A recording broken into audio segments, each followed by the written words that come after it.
अस्सलाम वालेकुम दोस्तों, कैसे हो? मुझे उम्मीद है कि आप सब सही हो गए। न्यू अपडेट के साथ मैं आपके सामने फिर हाजिर हो चुके हैं। अगर आप कुवैत में रहते हैं, कुवैत की खबरों से हमेशा के अपडेट रहना चाहते हैं तो ये वीडियो आप शुरू से लेकर आखिर तक देखते रहिए। इस वीडियो के अंदर मैं आपको काफ़ी ज़्यादा इंपॉर्टेंट जो है इन्फॉर्मेशन देने वाला हूँ और आप लोगों को बताने वाला हूँ। मिनिस्ट्री ऑफ इंटीरियर की तरफ से कुछ बड़ी जानकारी आ रही है, छापामारी के हवाले से आ रही है और भी जो है इंडिया टू कुवैत फ़्लाइट के हवाले से अपडेट आ रही है, नॉर्मल फ़्लाइट के हवाले से अपडेट आ रही है। तो चलिए फिर बिना देरी के वीडियो शुरू करते हैं। लेकिन उससे पहले मैं आपको बता देता हूँ, चैनल हमारा पहली बार देख रहे हैं, चैनल को सब्सक्राइब करें और साथ ही साथ बेल आइकन ज़रूर प्रेस कर दें ताकि हमेशा आपको इसी तरीके से अपडेट मिलती रहे और आप हमेशा हमारे साथ में जुड़े रहें। तो सबसे पहली अपडेट की तरफ बढ़ते हैं, जो बड़ी अपडेट आ रही है निकल के। जैसे कि आपको मालूम है, मिनिस्ट्री ऑफ इंटीरियर हो या अलग अलग जो भी मिनिस्ट्रियाँ हैं वो अभी ज़्यादातर लोगों को अलर्ट कर रही हैं। और वो किस चीज़ से कर रही हैं कि उनके पास में कोई भी फ़ोन वगैरह कॉल वगैरह जो भी आ रहा है उनसे अलर्ट कर रही हैं। लेकिन मिनिस्ट्री ऑफ इंटीरियर की तरफ से एक बड़ी जानकारी दी जा रही है, छापामारी अभी काफ़ी ज़्यादा चल रही है, चाहे वो इलीगल लोग ऑफिस वगैरह चला रहे हों या वैसे ही कहीं पर रह रहे हों। तो एक ऑफिस में छापामारी की गई है, जो क्या इलीगल तो नहीं थे, वो लोग लीगल काम कर रहे थे, लेकिन जो ऑफिस था वो इलीगल तरीके से चल रहा था। तो ऐसे लोगों को भी गिरफ्तार किया जा रहा है, जो लोग कहीं पर काम करते हैं और जो इलीगल रहते हैं किसी भी तरीके से, तो ऐसे लोगों को गिरफ्तार कर लिया जाता है। तो ध्यान रखें, सावधानी बरतें।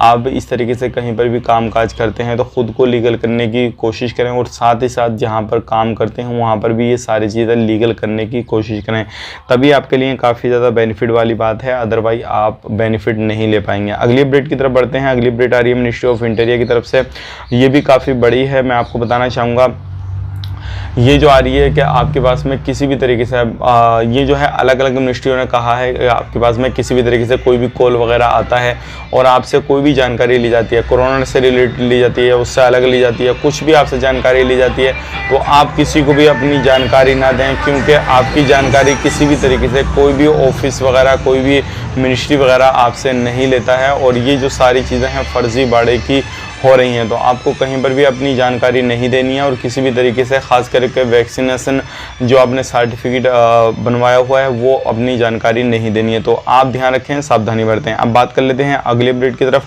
इंडिया जो है डायरेक्टली फ़्लाइट चल रही है इंडिया टू कुवैत के लिए। अगर आप कुवैत में जाना चाहते हैं तो डायरेक्टली फ़्लाइट ले सकते हैं, कोई भी परेशानी नहीं है। अलग अलग जो है एरिया से, अलग अलग सिटियों से जो है डायरेक्टली फ़्लाइटें चल रही हैं इंडिया से सऊदी अरब के लिए। लेकिन ध्यान रखें, जो प्राइस हैं वो काफ़ी ज़्यादा हाई भी हो सकते हैं, लो भी हो सकते हैं। वो डिपेंड करता है आप कितने समय पहले फ़्लाइट का टिकट ले रहे हैं, कितने समय बाद आपको जाना है, क्या करना है क्या नहीं करना है, उसके हिसाब से पूरी जानकारी जो है आपको मिल जाएगी। बाकी वो अपने हिसाब किताब से सारी चीज़ों को बारे में जो है अपना जो भी है तहकीकात वगैरह कर लें, जहाँ से भी आप जो भी फ़्लाइट का टिकट लेना चाहते हैं या कुछ भी करना चाहते हैं। अब बात कर लेते हैं यहाँ पर नॉर्मल फ़्लाइट के हवाले से। नॉर्मल फ़्लाइट बहुत ही जल्दी जो है कुवैत इंटरनेशनल एयरपोर्ट पे ओपन होने वाली है, क्योंकि नॉर्मल फ़्लाइट के हवाले से अपडेट आ रही है निकल के। आने वाले वक्त में बहुत ही जल्दी नॉर्मल फ़्लाइट जो है वो ओपन होगी और इसकी जो तैयारियां हैं वो भी काफ़ी ज़्यादा तेज़ी से चालू हो चुकी हैं। तो आप अगर कहीं पर भी रहते हैं, किसी भी एरिया में रहते हैं और आप नॉर्मल फ़्लाइट का इंतज़ार कर रहे हैं कि भाई नॉर्मल फ़्लाइट होगी तभी जो है हम कुवैत में जाएंगे, तो उससे पहले नहीं जाएंगे, तो आप थोड़ा इंतज़ार और कीजिए। इंशाल्लाह आने वाले वक्त में आपको जल्दी ही नॉर्मल फ़्लाइट की अपडेट मिल जाएगी। और ये बहुत ही जल्दी, जैसे नॉर्मल फ़्लाइट ओपन होगी तो उसके बाद में जो टिकट की प्राइस है वो ऑटोमेटिकली कम हो जाएंगे और उसका फ़ायदा आप उठा सकते हैं, कोई भी परेशानी नहीं है। लेकिन यहाँ पे बात कर लेते हैं, नॉर्मल फ़्लाइट जो ओपन होने वाली है उसमें थोड़ा वक्त लग सकता है। वक्त चाहे 1 महीना 2 महीना या फिर आपको 15-20 दिन 20 दिन, ये जो है समय लग सकता है। लेकिन डिपेंड करता है कि बहुत ही जल्दी मिनिस्ट्री इस पर भी कोई ना कोई डिसीज़न लेने वाली है और हो सकता है कि इसी महीने में जो है नॉर्मल फ़्लाइट भी ओपन हो जाए। और अभी जो है DGCA ने जो है रिक्वेस्ट भी डाली है, बहुत सारी जो है करी है कि अभी ज़्यादातर जो लोग है वो जागरूकता, यानी कि ये मान के चलिए कि बहुत ज़्यादा रुचि दिखा रहे हैं कि आने के लिए, लेकिन उनको जो है टिकट काफ़ी ज़्यादा महंगे मिल रहे हैं और लोगों को हम इतने ला नहीं सकते जो क्या लोग अभी आने के लिए बोल रहे हैं। तो इसके भी देखते हुए नॉर्मल फ़्लाइट बहुत जल्दी ओपन कर दी जाएगी। अब बात कर लेते हैं पिछले 24 घंटे की कोरोना वायरस रिपोर्ट के बारे में और कुछ फ़्लाइट शेड्यूल के बारे में।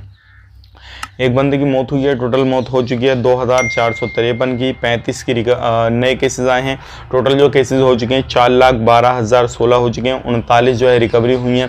टोटल जो रिकवरी हो चुकी हैं वो 4,08,918 की है। 17,003 की जो है टेस्टिंग की गई है। टोटल जो टेस्टिंग हो चुकी है वो हो चुकी है 44,22,897। ICU में केसेस अभी 10 हैं और अभी भी जो सीरियस केस हैं, एक्टिव केस हैं वो हैं 645। तो ये थी पिछले 24 घंटे की कोरोना वायरस रिपोर्ट जो कि मैंने आप तक शेयर कर दी। अगर आपको कोरोना से रिलेटेड कोई भी इन्फॉर्मेशन लेनी देनी है तो 151 पे कॉल करके इन्फॉर्मेशन ले दे सकते हैं। अब यहाँ पे बात कर लेते हैं, अगर आप India to Sharjah, Sharjah to India flight लेना चाहते हैं तो ले सकते हैं।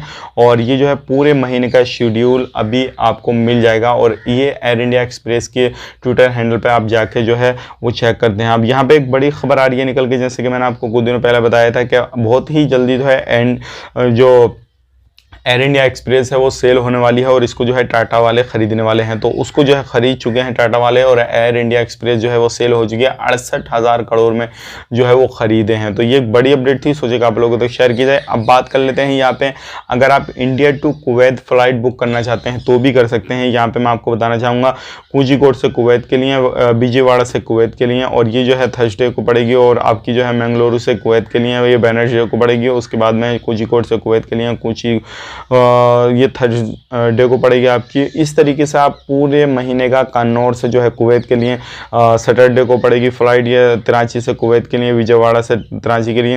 इस तरीके से अलग अलग सिटियों से, अलग अलग जगहों से जो है आप फ़्लाइट ले सकते हैं, इसमें कोई भी टेंशन वाली बात नहीं है। अब यहाँ पे बात कर लेते हैं वीज़ा के हवाले से। बहुत सारे लोग हमसे बोल रहे हैं कि 18 नंबर वीज़ा ओपन हो गए या नहीं हो गया। अभी भी मैं देखता हूँ कमेंट उससे रिलेटेड बहुत सारे लोगों के आते हैं। तो देखिए मैं आपको बताना चाहूँगा बिल्कुल वीज़ा ओपन हो चुका है 18 नंबर। अगर अभी भी आप इंतज़ार कर रहे हैं तो छोड़ दीजिए, लेकिन ये ज़रूर है कि नॉर्मल तरीके से, जिस तरीके से पहले वीज़ा इशू किया जाता था हर तरीके का, वो इशू नहीं हुआ है। लेकिन कुछ कैटेगरी हैं जो कि 10 कैटेगरी वीज़ा की जो है वो फ़्लाइट ओपन हो 10 कैटेगरी का जो है वीज़ा ओपन हो चुका है, जिसमें कि सुपरमार्केट भी आती है, बेकरी वगैरह की भी आती हैं, फूड जो है कंपनी है वो भी आती हैं, और जिसमें कि ये सारी जो है हाइपर मार्केट, सुपर मार्केट इनमें भी हो, और जितने भी लोग खादम में काम करते हैं या घरों में काम करते हैं, ये सारे लोग जो है आते हैं और इनके लिए वीज़ा इशू हो चुका है। और जो भी जानकारी है इस तरीके से, जो भी है किसी भी तरीके से अगर आपको जाना है कहीं पर भी तो आप अपने नज़दीकी ट्रेवल एजेंट से बात कर लीजिए और उनसे मालूमात करके जो है अपने कहीं पर भी सफ़र वगैरह कर सकते हैं। और उसके लिए माफ़ी चाहूँगा, थोड़ा आप पीछे जो है नॉइस वगैरह देख रहे होंगे, आवाज़ें आ रही होंगी आपको, उसके लिए माफ़ी चाहूँगा, क्योंकि थोड़ा जो है आज लेट हो गया वीडियो बनाने में, इसलिए जो है ये सारी चीज़ें आ रही हैं। अब बात कर लेते हैं यहाँ पे, अगर आप कुवैत में आना चाहते हैं तो किन चीज़ों का आपको ध्यान रखना ज़रूरी है। सबसे पहली चीज़ ये है आपके डॉक्यूमेंट्स कंप्लीट होने चाहिए। दूसरी चीज़ ये है कोई भी फर्जी बाड़ा नहीं होना चाहिए। फर्जी बाड़ा हुआ तो आपको परेशानी आ सकती है और आपको एयरपोर्ट पर ही अगर पकड़े गए, चाहे PCR को लेकर या फिर डॉक्यूमेंट्स कोई भी रेसिडेंसी को लेकर या किसी भी चीज़ को लेकर इस तरीके से पकड़े गए तो आपको वहीं से रिटर्न कर दिया जाएगा और आप पर जुर्माना भी काफ़ी बड़ा डाला जा सकता है। तो ये थी आज की कुछ जानकारी जो कि मैंने आप तक शेयर कर दी। अगर वीडियो को फेसबुक पर देख रहे हैं, फेसबुक पेज को फॉलो करें, यूट्यूब चैनल पर देख रहे हैं, यूट्यूब चैनल को सब्सक्राइब करें। आप अपना ख्याल रखें, अपनी फैमिली वालों का ख्याल रखें। Take care, bye bye.